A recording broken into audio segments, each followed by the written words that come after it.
O sol nascia tingindo de laranja e púrpura as vastas planícies do interior de Minas Gerais. E com ele, João, o fazendeiro, já estava de pé.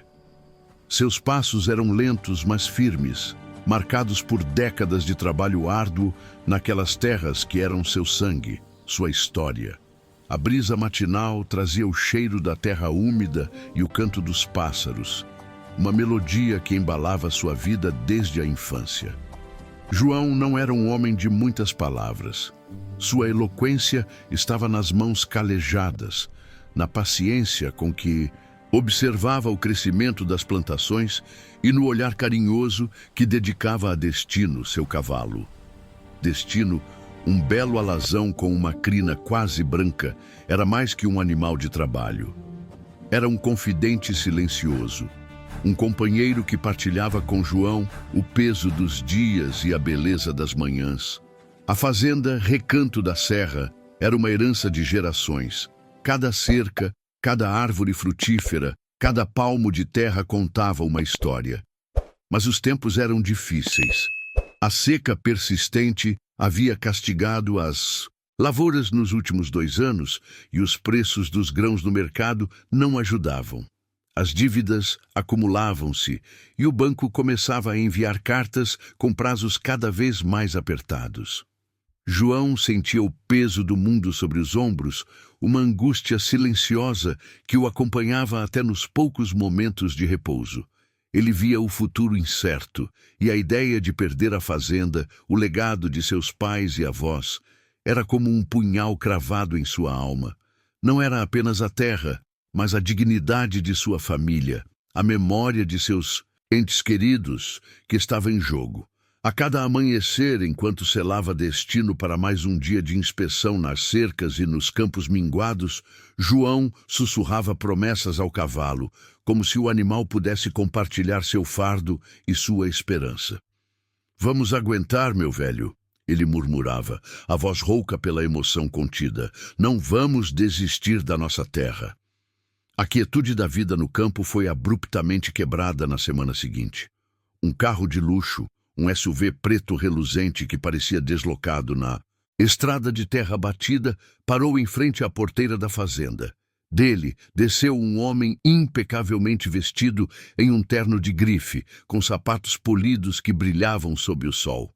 Era Dr. Ricardo Almeida, um magnata do agronegócio, conhecido por sua ambição voraz e por um sorriso que raramente alcançava seus olhos. Ricardo não era do tipo que se importava com histórias ou sentimentos. Para ele, a terra era um ativo, um número em uma planilha de lucros e perdas.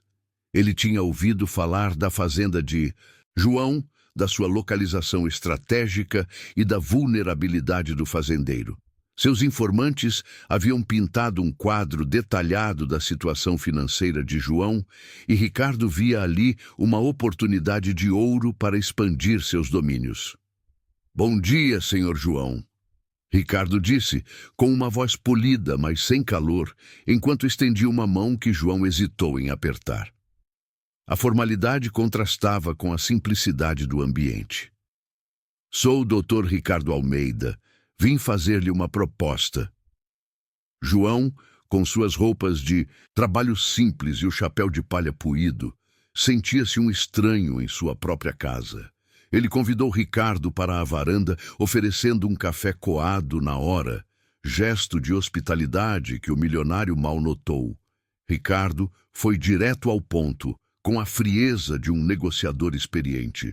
"Sua fazenda, Recanto da Serra, tem um potencial enorme. Mas, sejamos francos, Sr. João, o senhor não tem os recursos para explorá-lo. Suas dívidas são consideráveis, e a seca, bem, é implacável." João sentiu uma pontada no peito. As palavras de Ricardo, embora verdadeiras em parte, eram ditas com uma superioridade que o fazia ferver por dentro. O milionário continuou, sem dar espaço para João reagir. "Minha empresa está disposta a comprar sua propriedade. Ofereço-lhe um valor justo, que cobrirá suas dívidas e ainda lhe dará uma quantia razoável para recomeçar em outro lugar."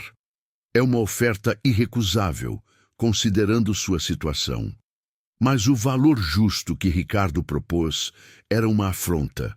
Era um terço do valor de mercado, uma quantia que mal cobriria as dívidas mais urgentes, deixando João sem nada. O sorriso de Ricardo se alargou, um brilho de desdém em seus olhos. Pense bem, senhor João. O que o prende a essa terra? Sentimentalismo? Velhas lembranças? O senhor tem um cavalo velho ali no pasto, não tem? Destino, se não me engano. É hora de desapegar do passado e olhar para o futuro. A menção a destino, dita com um tom de desprezo, foi o estopim.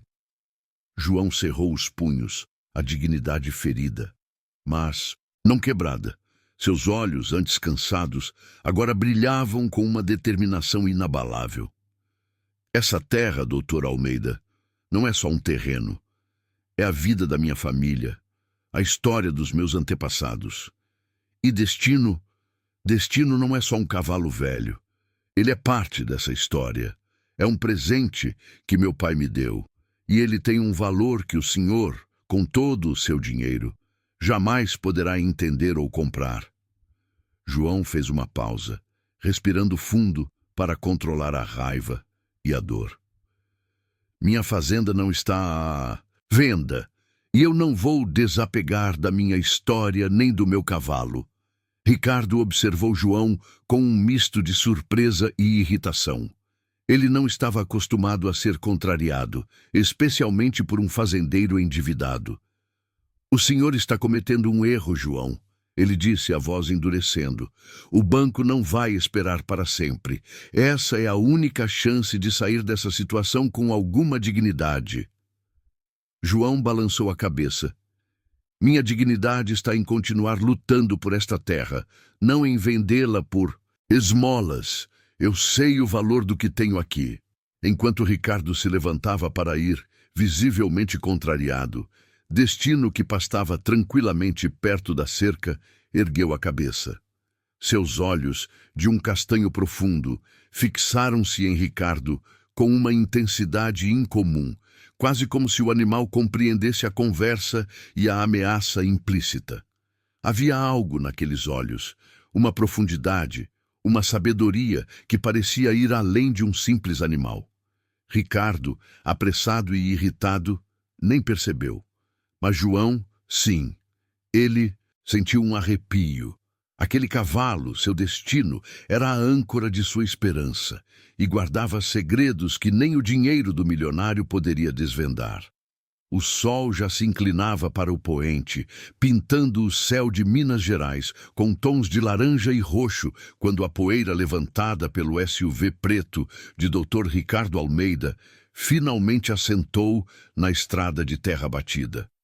João permaneceu imóvel por um longo tempo, o olhar fixo no ponto onde o carro desaparecera, como se a imagem daquele homem arrogante ainda pairasse no ar, maculando a serenidade do recanto da serra.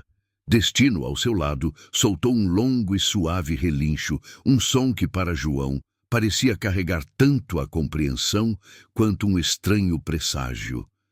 A recusa à oferta humilhante de Ricardo havia sido um ato de pura dignidade, um grito silencioso contra a desvalorização de sua história e de sua terra. Mas, no silêncio que se seguiu, o peso dessa dignidade começou a apertar o peito de João. A coragem de dizer não vinha com um custo e ele sabia que Ricardo Almeida não era o tipo de homem que aceitava uma negativa. Naquela noite, a janta simples de feijão com arroz, preparada com o pouco que restava, mal desceu pela garganta de João. A cada garfada, sua mente voltava à conversa com o gerente do banco, semanas atrás. As parcelas atrasadas, os juros exorbitantes, a ameaça velada de execução da dívida. Ele havia prometido a si mesmo que encontraria uma solução, que não deixaria o legado de seus pais e avós ser engolido pela ganância de um estranho. Mas como? A seca persistia, castigando a plantação de milho e a pequena horta. O gado estava magro. Não havia para quem vender, não havia de onde tirar. A solidão da fazenda, que antes era um bálsamo, agora parecia amplificar a angústia. Destino, como sempre, era sua única companhia, seu confidente silencioso. João acariciou a crina quase branca do alazão, sentindo a textura sedosa sob seus dedos calejados. "O que vamos fazer, meu amigo?" sussurrou, e por um instante pareceu-lhe que os olhos sábios do cavalo o fitavam com uma profundidade que transcendia a mera compreensão animal. No dia seguinte, com o sol ainda tímido, João selou o destino e partiu para a pequena cidade vizinha. A viagem era longa, mas a esperança, por mais frágil que fosse, o impulsionava. Talvez houvesse uma negociação, um prazo estendido, uma linha de crédito emergencial. Ao chegar à agência bancária, o ar-condicionado gelado e o cheiro de papel e tinta contrastavam brutalmente com o calor e o aroma de terra molhada de sua fazenda. O gerente, Sr. Souza, um homem de meia-idade com óculos finos e um terno impecável, recebeu João com um sorriso forçado que não alcançava seus olhos. A conversa foi breve e dolorosamente direta. "João, eu sinto muito, mas não há o que fazer. Seus pagamentos estão em atraso há 4 meses. A linha de crédito rural foi suspensa. Temos um prazo, e se não houver um pagamento substancial até o fim do mês, teremos que iniciar o processo de execução da hipoteca." As palavras do gerente caíram sobre João como pedras, esmagando qualquer resquício de otimismo. Ele tentou argumentar, explicar a seca, a dificuldade, a história de sua família com aquelas terras. Sr. Souza apenas balançou a cabeça impassível. "São regras, João. Eu entendo sua situação, mas a instituição não pode fazer exceções." A porta da esperança se fechava com um estrondo. Enquanto João cavalgava de volta para o recanto da serra, o sol do meio-dia castigava a pele e a alma. A paisagem, antes motivo de orgulho e consolo, agora parecia zombar de sua impotência. Cada árvore, cada riacho seco, cada pedaço de terra rachada era um lembrete do que ele estava prestes a perder. Destino sentia o desânimo do cavaleiro, e seu passo, antes vigoroso, tornou-se mais lento, como se partilhasse do fardo. João sentiu uma pontada de desespero, mas então a imagem de Ricardo Almeida, seu sorriso de escárnio, sua voz desdenhosa, invadiu sua mente. Não! Ele não podia permitir, não para aquele homem. Havia algo mais em jogo do que apenas a terra. Havia a honra, a memória de seus antepassados e o futuro que ele ainda sonhava construir, mesmo que as chances fossem mínimas. A dignidade que o fizera recusar a oferta não era apenas um sentimento, era uma força motriz. Longe dali, na imponente torre de vidro e aço que abrigava os escritórios de sua holding, Dr. Ricardo Almeida fumava um charuto cubano, a fumaça azulada dançando no ar condicionado. A recusa de João ainda o incomodava. Ninguém ousava dizer não a ele, muito menos um fazendeiro falido. Ele tem que aprender que a terra tem um preço e que o sentimentalismo não paga contas, resmungou para si mesmo. Pegou o telefone e discou um número. "Dr. Valério, tenho um pequeno problema no interior de Minas. Aquele fazendeiro João, da propriedade Recanto da Serra. Ele me recusou. Quero que você acelere o processo do banco. Fale com o gerente, Sr. Souza. Deixe claro que a nossa empresa tem interesse na execução e que estamos dispostos a assumir o crédito. Faça-o sentir a pressão. Quero aquela fazenda e quero rápido."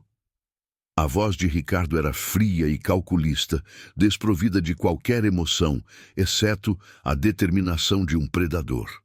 Ele sempre conseguia o que queria. De volta à fazenda, a tarde se arrastava em uma melancolia pesada. João estava na varanda, observando o destino pastar o pouco capim seco, quando um carro desconhecido, um sedã cinza empoeirado, subiu pela estrada. Dele desceu um homem de terno, segurando uma pasta. Era um oficial de justiça. O coração de João disparou. o homem entregou-lhe um envelope lacrado. Senhor João Pereira, um aviso de execução de dívida. O prazo final para a quitação integral é de 15 dias. Após isso, o processo de leilão judicial será iniciado. As palavras do oficial foram um golpe na boca do estômago. 15 dias. Era a confirmação de que Ricardo Almeida havia movido suas peças. Não era apenas o banco, havia uma mão, oculta e poderosa por trás da aceleração do processo. O papel tremia nas mãos de João. Aquele pedaço de papel significava o fim de tudo. O recanto da serra, a memória de sua família, seu próprio futuro, tudo seria arrancado dele. Com os olhos marejados, João caminhou até Destino, que o observava com uma quietude incomum. Ele abraçou o pescoço do cavalo, sentindo o calor do corpo do animal. Eles vão tirar tudo de nós, Destino. Tudo. As lágrimas, que ele vinha segurando com tanta força, finalmente escorreram pelo seu rosto. Destino, em resposta, roçou a cabeça no ombro de João, um gesto de carinho e consolo que parecia transcender a barreira da espécie. E então aconteceu algo que fez João prender a respiração. Destino moveu a cabeça lentamente, apontando com o focinho para um ponto específico no chão, próximo à velha mangueira centenária que ficava nos fundos da casa. Era um movimento sutil, mas deliberado, repetido 2 vezes.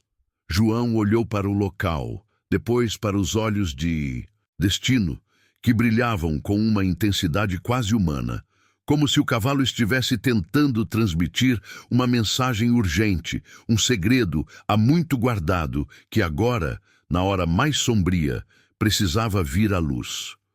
O pedaço de papel em suas mãos parecia pesar 1 tonelada. Cada letra impressa um lembrete cruel da contagem regressiva que havia começado. 15 dias.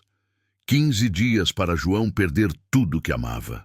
Tudo que seus antepassados haviam construído com suor e sacrifício. A dignidade que ele havia ostentado diante de Ricardo Almeida parecia agora um luxo que não podia mais pagar. Ele sentou-se no degrau da varanda, o sol já se pondo, tingindo o céu de tons alaranjados e roxos, uma beleza que parecia zombar de sua angústia.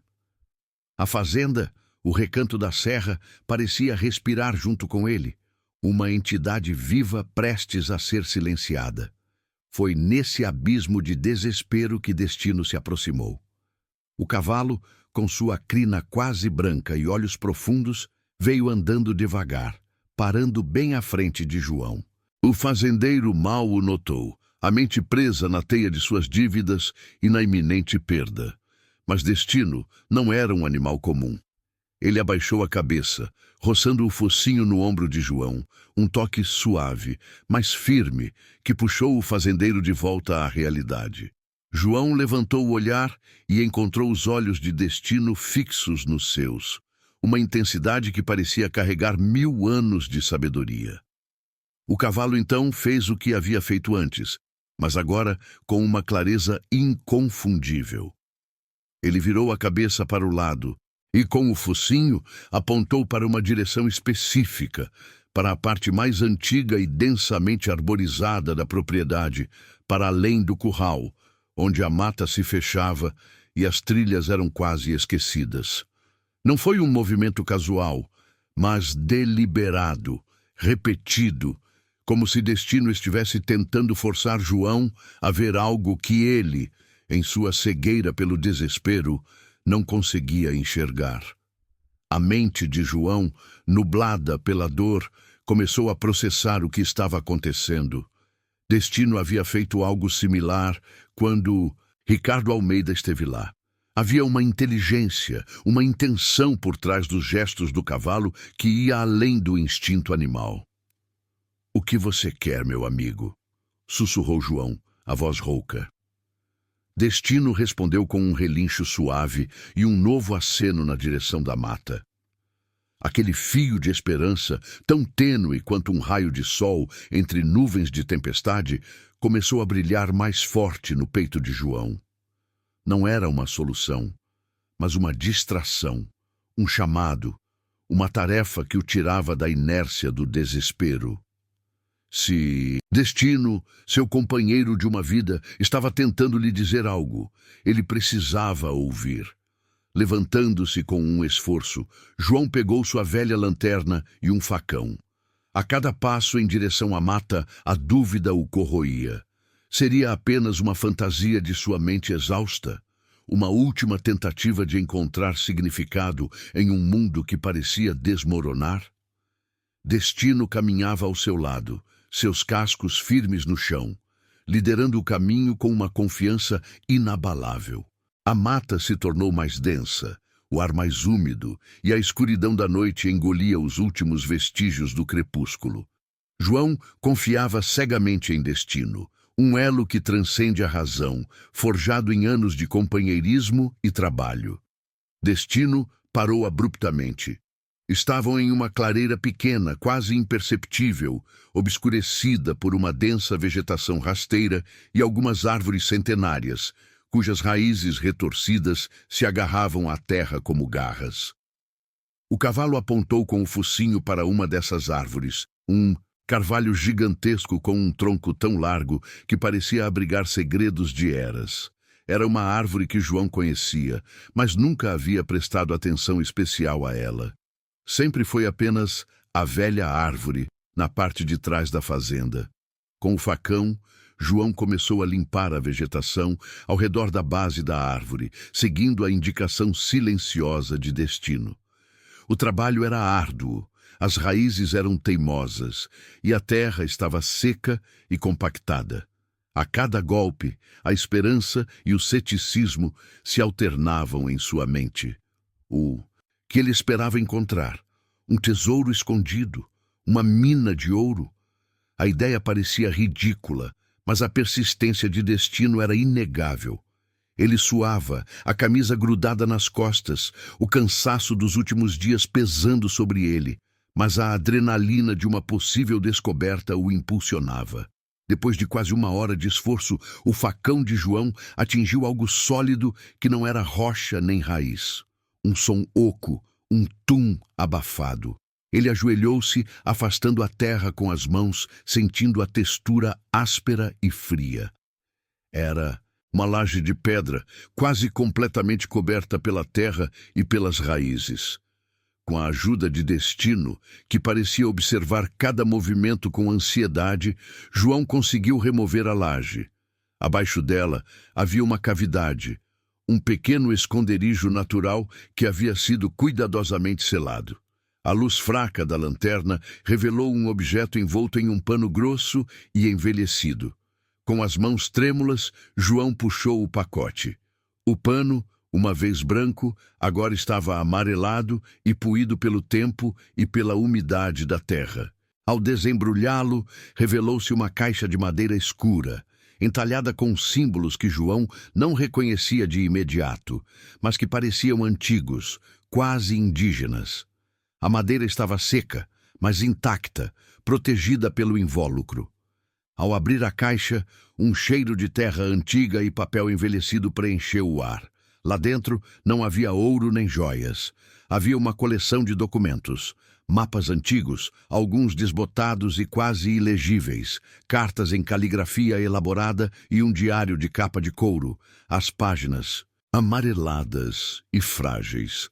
O primeiro mapa que João conseguiu decifrar mostrava o recanto da serra, mas com marcações e símbolos diferentes, e uma legenda que ele não entendia. As letras eram de um português arcaico, e os símbolos pareciam indicar algo profundo, algo oculto na própria estrutura da terra. Ele pegou o diário. A primeira página tinha uma data, 1888, e o nome Elias, seu trisavô. João sentiu um arrepio percorrer sua espinha.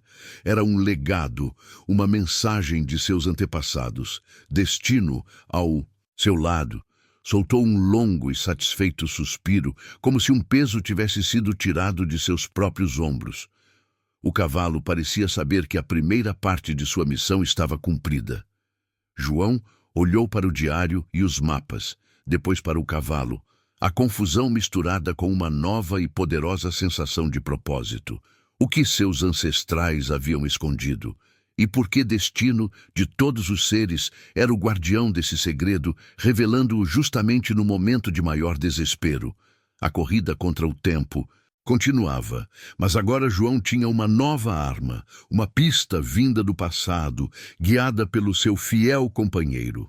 O sol da tarde, já em declínio, tingia as paredes da pequena casa de João com tons de laranja e roxo, mas ele mal notava a beleza efêmera. Sua mente e seus olhos estavam fixos nos documentos espalhados sobre a mesa de madeira rústica. A caixa de madeira antiga, que Destino o ajudara a desenterrar, jazia aberta ao lado, um portal para um tempo distante. O cheiro de papel envelhecido e terra úmida impregnava o ar, uma mistura agridoce de passado e esperança. João, com as mãos calejadas pela lida na terra, manuseava os papéis com uma reverência quase religiosa. O diário de seu trisavô, Elias, era o mais intrigante. A caligrafia elaborada, um português antigo e por vezes rebuscado, era um desafio para seus olhos cansados. As páginas amareladas narravam a vida de um homem que amava esta terra tanto quanto ele, mas também continham passagens enigmáticas, quase poéticas, sobre a riqueza escondida nas entranhas da serra e o brilho que a noite revela. João lia e relia, seus lábios murmurando as palavras, tentando desvendar cada metáfora, cada pista. Destino, fiel companheiro, deitou-se perto da porta, com a cabeça baixa, mas os olhos atentos em João. Parecia compreender a gravidade do momento, o peso que aqueles papéis exerciam sobre seu dono.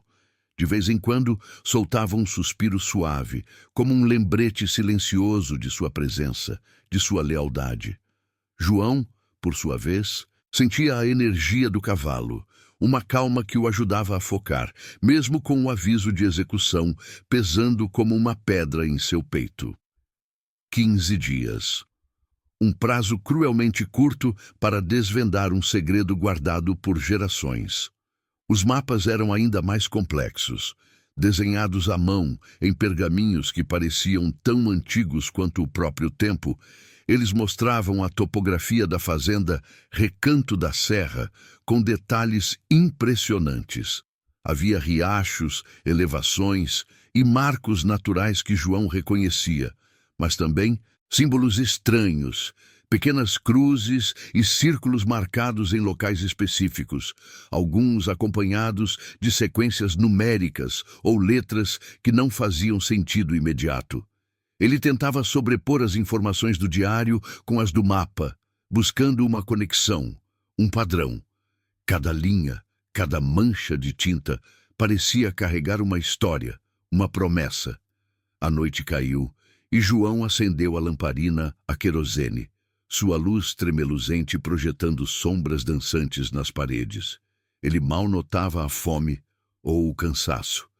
Aquele era um momento de pura concentração, de mergulho em um passado que agora se tornava sua única esperança de futuro. Ele folheava as cartas que também estavam na caixa, algumas endereçadas a Elias de outros fazendeiros da região, discutindo colheitas e gado, mas outras, mais pessoais, falavam de um fardo e uma bênção que a terra lhes havia dado. Enquanto isso, a quilômetros dali, na opulência de seu escritório em uma torre de vidro e aço, Dr. Ricardo Almeida recebia um telefonema do Dr. Valério. A papelada está em ordem, Dr. Almeida. O prazo para o Sr. Silva quitar a dívida é inegociável. O banco está sob pressão e o processo de leilão será iniciado imediatamente após o vencimento. Ricardo sorriu, um sorriso frio e satisfeito. Excelente, Valério. Mantenha a pressão. Quero aquela terra o mais rápido possível, sem sentimentalismos, sem concessões. É um ativo, nada mais. Ele desligou, sem a menor ideia de que, na humilde casa de fazenda, João estava desvendando um legado muito mais valioso do que qualquer ativo em seu portfólio. A arrogância de Ricardo o cegava para a profunda dignidade e a rica história que ele estava prestes a tentar esmagar. De volta à fazenda, João finalmente encontrou uma pequena vitória. Em uma das páginas do diário, Elias descrevia um lugar que ele chamava de a Janela da Montanha, um ponto de observação de onde se podia ver toda a extensão do vale ao nascer do sol.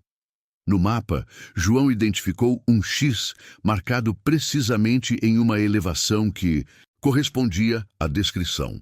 Abaixo do X, uma sequência de números, 3, 7, 12. Em outro trecho do diário, Elias mencionava o canto da pedra que chora. João sentiu um arrepio. A Janela da Montanha era um local que ele conhecia desde criança, um rochedo com uma fenda natural de onde, em certas épocas do ano, a água escorria como lágrimas. Mas ele nunca soubera da importância atribuída a ele por seu trisavô. A descoberta não era o segredo em si, mas uma chave, uma ponta do novelo. Os números, o local específico, a menção de pedra que chora, tudo apontava para algo mais. Destino, como se sentisse a mudança na energia de João, levantou a cabeça e o fitou, seus olhos profundos e sábios parecendo encorajar seu mestre. O cavalo parecia estar dizendo: "Você está no caminho certo, João. Continue." João sentiu uma onda de gratidão e uma renovada determinação. O desespero ainda estava ali, sussurrando sobre a impossibilidade, mas a esperança agora gritava mais alto. Ele tinha uma pista, um propósito e a memória de Elias para guiá-lo. A fazenda, sua terra, não era apenas solo e pasto, era um livro antigo e ele estava finalmente aprendendo a lê-lo. Os dias se estendiam em uma névoa de exaustão e adrenalina para João. A caligrafia de Elias, seu trisavô, ora quase ilegível, ora poeticamente clara, tornara-se o centro de seu universo. Cada linha decifrada era um passo incerto em um labirinto de tempo, uma jornada através das memórias e intenções de um homem que amava a terra tanto quanto ele. A pressão do prazo do banco, ecoando as palavras frias do Sr. Souza e o aviso do oficial de justiça, transformava cada segundo em um peso palpável.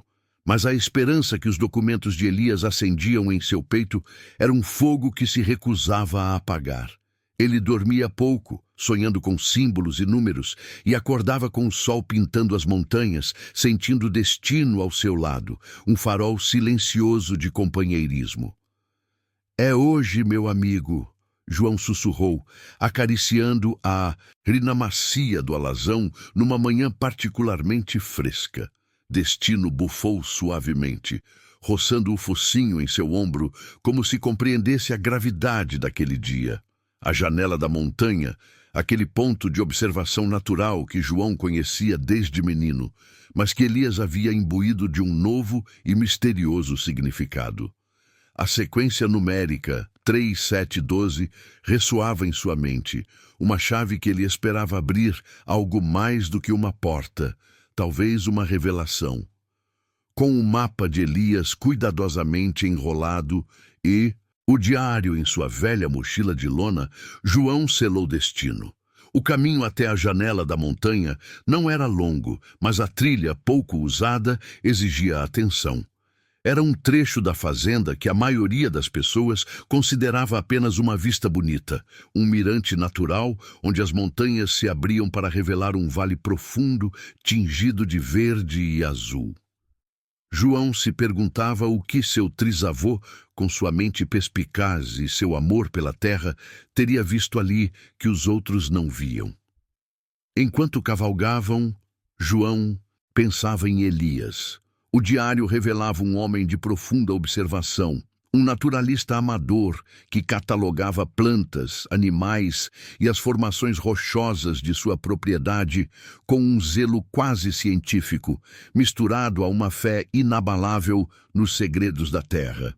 Elias não era apenas um fazendeiro, era um guardião, e sua escrita sugeria que ele havia descoberto algo de grande valor, algo que ele desejava proteger e passar para as gerações futuras, mas apenas para aqueles que fossem dignos de decifrar seus enigmas. Finalmente chegaram ao mirante. A janela da montanha era exatamente como João a lembrava. Uma vasta extensão de rochas planas que se projetavam de um penhasco, oferecendo uma vista deslumbrante. Destino parou à beira do platô, olhando para o horizonte com a mesma intensidade de João. O vento chicoteava as folhas das árvores e o silêncio era quebrado apenas pelo farfalhar da natureza e pelo batimento acelerado do coração de João. João desmontou, sentindo o peso da expectativa. Ele abriu o mapa, comparando os desenhos de Elias com a paisagem ao redor. O X, que marcava a janela da montanha no mapa, estava sobreposto a uma série de pequenas marcações, linhas e símbolos que ele ainda não havia decifrado completamente. A sequência 3, 7, 12 parecia ser a chave. 3 passos? 7 pedras? 12 árvores? João começou a andar, seguindo as indicações mais óbvias do mapa, que pareciam convergir para uma formação rochosa peculiar no centro do platô, um conjunto de pedras que formavam uma espécie de pequena alcova natural. Ele se aproximou da alcova, seus olhos varrendo cada fresta, cada irregularidade. Destino, que o havia seguido de perto, parou e farejou o ar. Depois, empurrou o focinho em uma das pedras maiores, uma rocha mais escura e lisa que as outras, ligeiramente deslocada do resto. João sentiu um arrepio na espinha.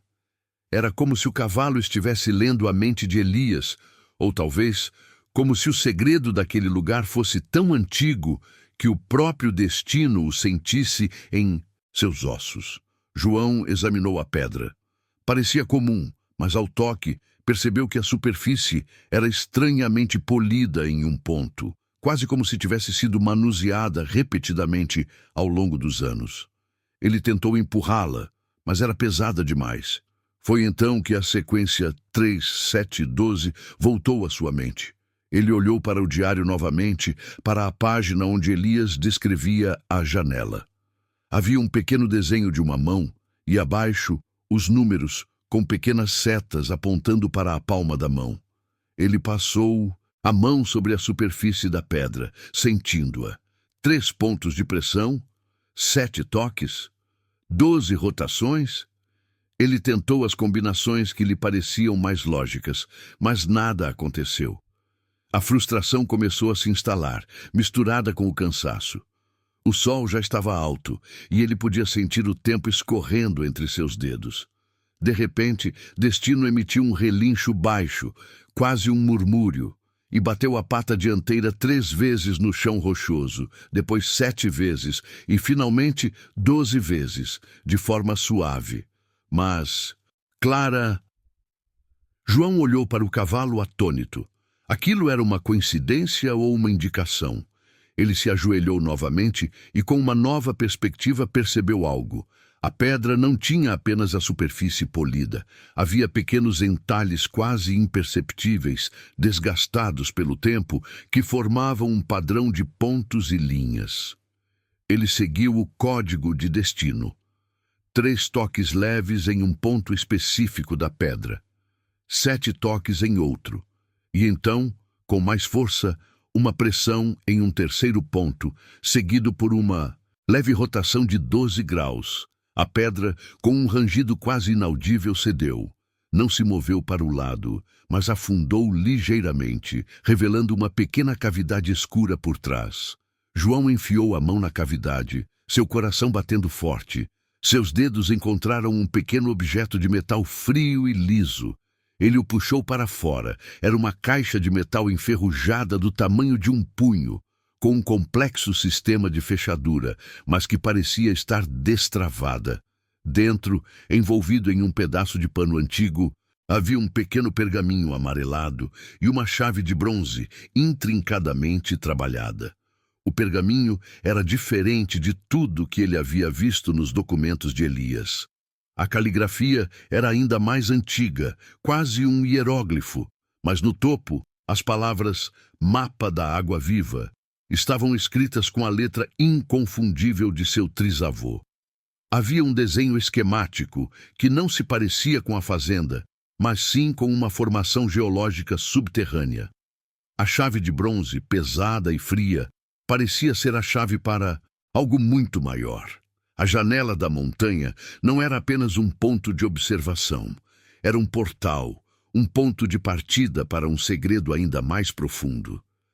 João sentiu uma onda de emoção que o fez cambalear. Não era o fim da jornada, mas um começo. Elias não o havia levado a um tesouro fácil, mas a uma trilha de conhecimento, um legado de observação e respeito pela terra, que agora João sentia a urgência de proteger. Destino, ao seu lado, parecia sorrir, seus olhos profundos refletindo a luz daquele novo amanhecer de esperança. Enquanto isso, no escritório em sua torre de vidro e aço, o Dr. Ricardo Almeida recebia uma ligação de seu advogado, Dr. Valério. Almeida, o processo está caminhando. O prazo de João expira em poucos dias. O banco está pronto para iniciar os procedimentos de leilão. A fazenda será nossa. Ricardo sorriu, um sorriso sem calor, satisfeito com a eficiência de seus métodos. Ele não tinha ideia de que a quilômetros de distância, no coração da fazenda que ele cobiçava, João acabara de encontrar a chave para um segredo que poderia mudar tudo. A noite caiu sobre o recanto da serra, mas João não encontrava descanso. A exaustão física, acumulada por dias de trabalho braçal e noites de estudo, era um fardo pesado, mas a adrenalina da descoberta o mantinha alerta. De volta à sua pequena casa, a caixa de metal enferrujada estava aberta sobre a mesa de madeira rústica, exalando um cheiro de terra úmida e metal antigo.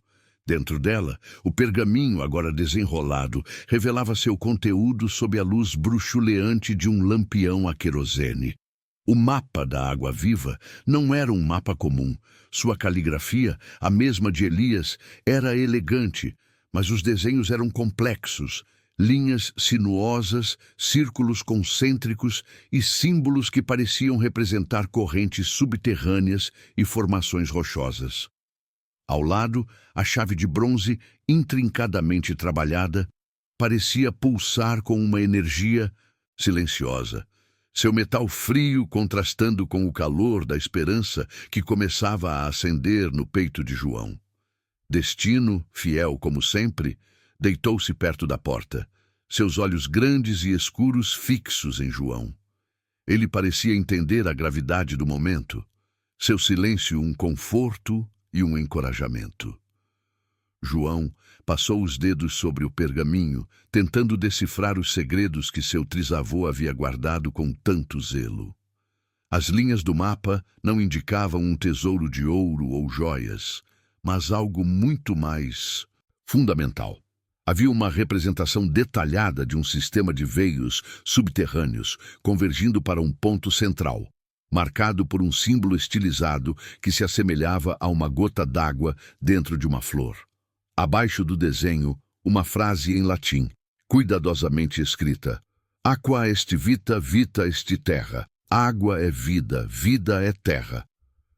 João sentiu um arrepio na espinha. Elias não estava protegendo riqueza material, mas a própria essência da vida na fazenda, um recurso vital, talvez uma fonte de água, pura e abundante, ou até mesmo um aquífero subterrâneo. A noite avançou, e João lutava contra o sono. Cada símbolo, cada linha no mapa era um enigma a ser desvendado. A chave de bronze, ele notou, tinha um entalhe específico em sua haste, um pequeno desenho que parecia um olho estilizado. Ele comparou o desenho com os símbolos no mapa, e uma pequena revelação surgiu. Um dos círculos concêntricos, no coração do desenho da Água Viva, tinha um entalhe idêntico. A chave não abria uma porta qualquer. Ela era parte de um mecanismo. Elias não apenas havia encontrado um recurso valioso, mas o havia protegido com camadas de mistério e engenhosidade. A dimensão da visão de seu trisavô era impressionante. Ele não pensava apenas em si, mas nas gerações futuras, preservando a terra e seus recursos. Enquanto João mergulhava nos segredos do passado, o presente se impunha com uma brutalidade crescente. O sol mal havia nascido, quando o som de um carro na estrada de terra que levava à fazenda quebrou a quietude da manhã. João sentiu um aperto no peito. Não era o carro do Dr. Ricardo, mas o som familiar indicava a chegada de um oficial de justiça. O coração de João disparou. Ele já esperava por isso, mas a realidade ainda era um golpe. O oficial, um homem sério com a pasta de couro gasta, desceu do veículo e se aproximou da casa. "Bom dia, senhor João", disse o oficial, sua voz neutra. "Tenho um novo aviso para o senhor." Ele entregou um envelope pesado a João. As mãos de João tremeram levemente ao pegar o documento. O aviso anterior dava 15 dias. Agora, o novo documento detalhava a data do leilão. Faltavam apenas 3 dias. 3 dias para perder tudo. O ar pareceu rarear nos pulmões de João. A esperança que o mapa da água viva havia acendido ameaçava ser engolida por essa notícia devastadora. Ele tinha tão pouco tempo. O desespero ameaçou dominá-lo, mas ele olhou para Destino, que observava atentamente, e encontrou uma força renovada. Ele não podia desistir agora. Não quando estava tão perto. Longe dali, no luxuoso escritório em sua torre de vidro e aço, o Dr. Ricardo Almeida sorria com satisfação. Seu advogado, Dr. Valério, havia acabado de confirmar que a data do leilão da fazenda de João estava marcada. "Excelente, Valério. Tudo como planejado", Ricardo disse, o tom de sua voz exalando uma confiança fria. Aquele fazendeirozinho teimoso finalmente aprenderá que não se pode desafiar o progresso. Ele não tinha a menor ideia dos segredos que a velha terra de Díziques João guardava, nem da corrida contra o tempo que João travava. Para Ricardo, a fazenda era apenas mais um ativo a ser adquirido, um obstáculo menor superado com o poder do dinheiro e da burocracia. Sua arrogância o cegava para a verdadeira riqueza que estava prestes a cair em suas mãos e para a dignidade inabalável do homem que ele subestimava. João, com o novo aviso em mãos, voltou-se para o pergaminho e a chave. O prazo era absurdo, uma crueldade calculada, mas a frase de Elias ecoava em sua mente. "Aqua est vita, vita est terra." Não era sobre dinheiro, era sobre a vida da fazenda, sobre o legado de sua família. Ele precisava agir, e rápido. O mapa indicava um local mais profundo, possivelmente uma caverna, ou um poço natural. O desenho da chave se encaixava perfeitamente no símbolo central do mapa. Isso significava que a chave era para ser usada naquele ponto, talvez para revelar a fonte ou para abrir um acesso. Ele precisava encontrar o local físico que correspondia ao coração do mapa da água viva, antes que o tempo se esgotasse. Destino, como se lesse seus pensamentos, levantou-se e veio até ele, roçando o focinho em sua mão, um convite silencioso para a próxima etapa da jornada. Com o novo aviso de leilão apertado na mão e a urgência queimando em seu peito, João sentiu que não havia mais tempo para hesitação. Elias havia criado um quebra-cabeça intrincado, mas cada peça parecia se encaixar no momento certo, guiada por uma sabedoria que transcendia o tempo. O mapa da água viva não era apenas uma representação, mas um convite a uma jornada mais profunda no coração da terra. As linhas sinuosas e os símbolos que João havia decifrado na luz bruxuleante da noite agora faziam mais sentido. Eles apontavam para uma área da fazenda que ele conhecia vagamente, uma região mais íngreme e rochosa, onde a vegetação era densa e a terra parecia guardar segredos milenares. Ele pegou a chave de bronze, seu peso sólido e frio em sua palma, e a guardou no bolso. Pegou também uma picareta, uma pá e uma lanterna potente. Destino, com sua inteligência peculiar, já estava à sua espera, com a cabeça erguida, os olhos fixos na direção que João sabia que teriam de seguir. Não havia tempo para o desespero, havia apenas tempo para a ação, para a fé e para a determinação de um homem que se recusava a ver seu legado e sua história serem arrancados de suas mãos. A frase "Aqua est vita, vita est terra" ressoava em sua mente, transformando a busca por um recurso em uma missão sagrada de preservação. A jornada até a área indicada pelo mapa era árdua. A trilha era quase inexistente e João precisava abrir caminho através de arbustos espinhosos e cipós emaranhados. Destino ia à frente, seu porte majestoso abrindo caminho, parecendo saber exatamente para onde ir. A cada passo, João sentia a conexão com Elias, com a terra, com a história. Ele imaginava seu trisavô percorrendo aqueles mesmos caminhos, com o mesmo amor pela fazenda, com a mesma preocupação com o futuro. A cada arranhão, a cada galho que chicoteava seu rosto, a lembrança do olhar desdenhoso de Ricardo alimentava sua resiliência. Ele não estava apenas lutando por si, mas contra a arrogância e a desumanidade que Ricardo representava. Finalmente, eles chegaram a uma formação rochosa imponente que se elevava como um sentinela silencioso. O mapa de Elias indicava que o ponto central da água viva estava ali, escondido sob a superfície. Havia uma pequena fenda na rocha, quase imperceptível, coberta por musgo e era. Destino parou bem em frente a ela, roçando o focinho na fenda, como se a indicasse diretamente. João sabia que estava no lugar certo. A chave de bronze, o pergaminho, o diário de Elias, as pistas de Destino, tudo convergia para aquele ponto. O futuro do Recanto da Serra, o futuro de sua família, estava agora nas profundezas daquela rocha. Ele precisava encontrar o que Elias havia escondido e, mais importante, entender como isso poderia salvar sua fazenda em apenas 3 dias. O sol da manhã, ainda tímido, espreitava por entre as montanhas de Minas, pintando o céu com tons de laranja e roxo, mas para João, cada raio era um lembrete implacável do tempo que escoava. 3 dias. Apenas 3 amanheceres antes que a fazenda Recanto da Serra, seu lar, sua herança, fosse arrancada de suas mãos. A angústia apertava seu peito, uma sensação gélida que se recusava a ir embora, mas sob ela um fio de esperança. Tão tênue quanto a teia de aranha que brilhava no orvalho o impulsionava. Ele montava Destino, o alazão que parecia compreender a urgência em cada batida do seu coração, guiando-o por uma trilha sinuosa e quase esquecida, que subia em direção a uma formação rochosa imponente, o coração da água viva do mapa de Elias. A jornada até aquele ponto não era longa em quilômetros, mas parecia estender-se no tempo, cada passo de Destino carregado com o peso da expectativa. João observava o cavalo com uma gratidão silenciosa.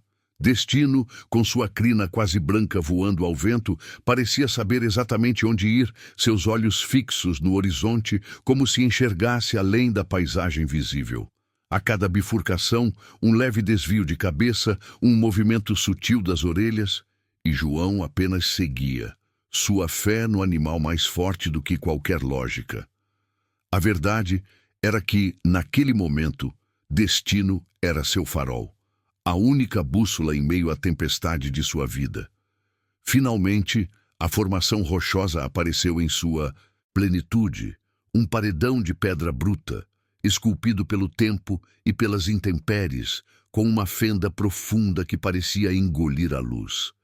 Era um lugar de beleza selvagem, imponente e um tanto místico, exatamente como Elias havia descrito em seu diário. Um local que guardava não apenas um segredo, mas a própria essência da vida daquela terra. João desmontou, a chave de bronze pesando em sua mão, fria e real. O pergaminho do mapa da água viva estava amassado em seu bolso, as linhas e símbolos agora gravados em sua mente. Ele sabia o que procurava. Um pequeno entalhe, uma fenda, um mecanismo oculto onde a chave se encaixaria. Ele começou a examinar a rocha, deslizando os dedos pelas superfícies ásperas, testando cada reentrância, cada irregularidade. O coração batia forte, um ritmo irregular que ecoava o tic-tac imaginário do relógio que se aproximava do leilão. A cada minuto, sem encontrar o que procurava, a ansiedade aumentava, ameaçando sufocar a esperança. E se ele estivesse errado? E se Elias tivesse apenas sonhado com tudo aquilo? A imagem de Ricardo Almeida, com seu sorriso presunçoso, atravessou sua mente e uma onda de desespero quase o derrubou. Ele não podia falhar. Não depois de tudo. Não depois de ter chegado tão perto. Destino, que o observava atentamente, soltou um relincho suave, quase um murmúrio, e então, com um movimento decidido, roçou o focinho em uma parte específica da rocha, um ponto que João havia examinado, mas descartado por parecer apenas uma imperfeição natural. João olhou para o cavalo, depois para o local. Era uma pequena reentrância, um ponto onde a pedra parecia ter sido polida de forma diferente, quase um entalhe disfarçado pela erosão. Com os dedos trêmulos, ele limpou a sujeira e a poeira, revelando uma fenda minúscula, perfeitamente moldada para a chave de bronze. Um suspiro de alívio, misturado com pavor, escapou de seus lábios. Era real. Elias havia realmente escondido algo ali. A chave, em suas mãos, parecia vibrar com um poder antigo. João a inseriu na fenda. Encaixou-se com uma precisão assustadora, como se tivesse sido feita para aquele exato lugar por um artesão que transcendia o tempo. Com o último vestígio de dúvida se esvaindo e uma prece silenciosa nos lábios, João girou a chave. Um rangido grave e profundo ecoou pela formação rochosa, um som que parecia vir das entranhas da terra. A rocha à sua frente, que antes parecia sólida e imutável, começou a tremer. Uma parte dela, um bloco disfarçado, recuou lentamente, revelando uma abertura escura e úmida. O ar que vinha de dentro era fresco, carregado com o cheiro de terra molhada e minerais. Não era apenas uma caverna, era um túnel estreito que descia suavemente para a escuridão. João acendeu sua lanterna e o feixe de luz revelou o que parecia ser uma passagem artificialmente ampliada, com marcas de ferramentas antigas nas paredes. À medida que avançava, Destino o seguia de perto, quase tocando suas costas, uma presença tranquilizadora e firme. O túnel se abria em uma câmara subterrânea impressionante. No centro, sob uma abóbada natural de rocha, jorrava uma fonte de água cristalina, borbulhando de uma fissura na terra. Mas não era apenas uma fonte comum. A água, em vez de escoar para fora, parecia ser canalizada para uma série de pequenas represas e canais subterrâneos que se estendiam por várias direções, alimentando o solo por baixo. Havia um sistema intrincado, projetado para irrigar a fazenda de forma eficiente e perene, mesmo nos períodos de seca mais severos. Na parede oposta à fonte havia uma placa de pedra, coberta por musgo, que João limpou com a mão. Gravadas nela, as palavras de Elias, em sua caligrafia familiar, que João já conhecia do diário. Aqui está o coração da Recanto da Serra, a água viva que sustenta nossa vida, que ela seja protegida e que seus dons sejam usados com sabedoria, para que a terra sempre floresça e a vida continue por gerações. João ajoelhou-se diante da fonte, tocando a água, gelada com a ponta dos dedos. Não era apenas água, era a solução. Era a prova de que Elias não era apenas um fazendeiro, mas um visionário, um guardião da terra que havia encontrado uma maneira de garantir a sobrevivência de sua família e de sua fazenda através das adversidades. Aquele sistema de irrigação subterrâneo, alimentado por uma fonte perene, valia mais do que qualquer plantação de soja que Ricardo pudesse sonhar em cultivar. Era um tesouro, um milagre escondido por gerações. E ele, João, era o responsável por revelá-lo. A dignidade de sua família, a história da Recanto da Serra, tudo estava ali, jorrando daquele coração de pedra. A esperança não era mais um fio tênue, era uma corrente, forte e vibrante. O ar na câmara subterrânea era fresco, úmido e carregado com o cheiro terroso da vida que brotava. João ajoelhou-se, tocando a água que fluía incessantemente da rocha. Um sussurro ancestral que reverberava através das galerias esculpidas. A luz tremeluzente de sua lanterna revelava os canais engenhosos que Elias havia construído, projetados para distribuir essa preciosidade por toda a fazenda. Não era apenas uma fonte. Era um coração pulsante de engenharia e sabedoria, um milagre escondido por gerações.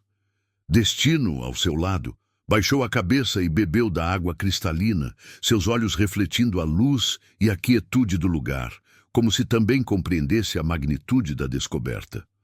Uma onda avassaladora de emoção varreu João. Gratidão, alívio, mas, acima de tudo, uma profunda tristeza por seu trisavô, Elias, que havia previsto a necessidade de proteger este tesouro, mas que talvez nunca soubera se sua mensagem seria encontrada. A placa, que a água da vida cure a terra e nutra o espírito, não era apenas uma inscrição, era um testamento, uma promessa.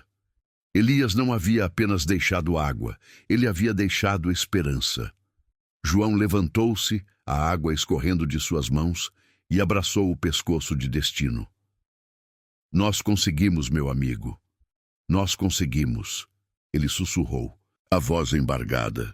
Mas a euforia durou pouco. A realidade, fria e implacável, o atingiu como um raio. O leilão. 3 dias. A água estava ali, viva e abundante, mas como ele provaria sua existência e valor a tempo de deter a máquina burocrática que ameaçava roubar sua terra? O coração da água viva era um segredo, e segredos não pagavam dívidas. Ele precisava agir e rápido. Seu primeiro instinto foi ir ao banco, mas ele sabia que o Sr. Souza era um homem de regras, de papel.